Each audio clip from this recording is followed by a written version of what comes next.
Back to my channel. Hope you're all doing great. So in today's video I'm going to try this hack.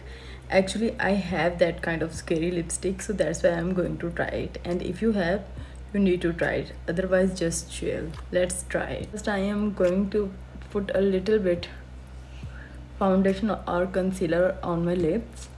So guys, for brown lip liner, here I am using Rimmel London lip liner, and it is the shade 790 Brownie Pie.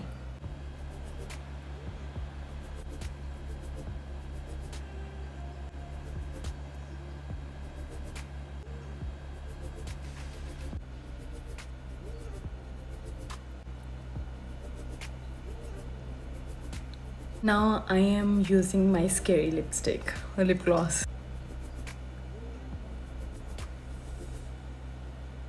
Guys, I just write down the shade with this tissue paper. This is the final look. What do you think about it? Let me know in the comments. So guys, if you like this video, don't forget a big thumbs up and don't forget to subscribe my channel. See you in the next one. Bye.